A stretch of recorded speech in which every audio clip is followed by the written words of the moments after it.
Hi, I'm Kathleen Kohm. I am here with this week's Women's Athletic Association Athlete of the Week, Kat Young. She is a third year on the cross country team, majoring in public policy. Kat, you guys had a great weekend last Saturday. You are an All-American for the second straight year. Congratulations. Thank you. After finishing 27th at the NCAA Division III Championship. So tell me, what does it feel like to be one of the elite runners of the Division III? It feels pretty good. It feels pretty great after a fairly difficult season that I had this past season. Just to come out and be kind of focused for the last races of the season, the last three, where it was a championship season, was really important to me, and it feels good to support my team too. Right. Now, you had a stress fracture at the end of last season. So how did that happen, and then how did you overcome that to get to where you are now? Well, I actually had two stress fractures last year. So I had one in winter season and then another one in the same foot, totally different bone, in spring. So I was out pretty much all of winter and spring from races. I really only raced like 4 times all of last year after cross. So coming back over the summer, I basically and the spring of last year, I basically cross-trained for like hours and hours, ellipticaling, biking, getting in the pool, and then over the summer, my summer training, where you're supposed to be really amping up the running and mileage and stuff like that, I couldn't really do it as much as I did from 2 summers ago. So that really affected my season in the beginning, and I had a pretty rough time, and I wasn't as good as I was last year, so it was kind of hard to deal with that.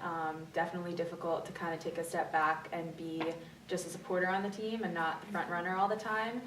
But that being said, I think that not being able to race and compete at that elite level as I did the year before was probably the most difficult thing mentally that I've ever had to do, and getting over that really just...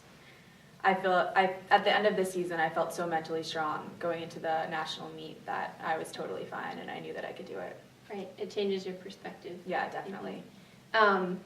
So you also compete in indoor track season. So what are you doing right now to detrain from cross and get ready for indoor in the winter? Yeah, so detraining is like so hard to do because you just want to be running all the time still, but you can't be.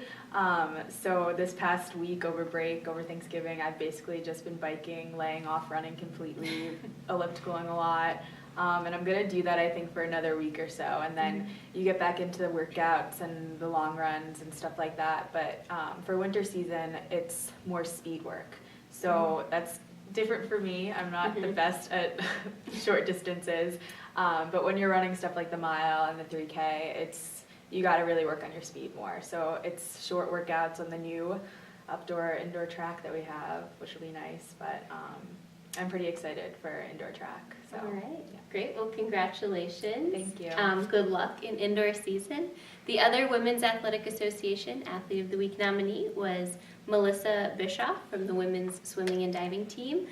Good luck this week to women's basketball, who has a home game, which you all should come to, Wednesday night at 6 p.m. Against Wheaton. And then they also are on the road this Saturday at Illinois Wesleyan.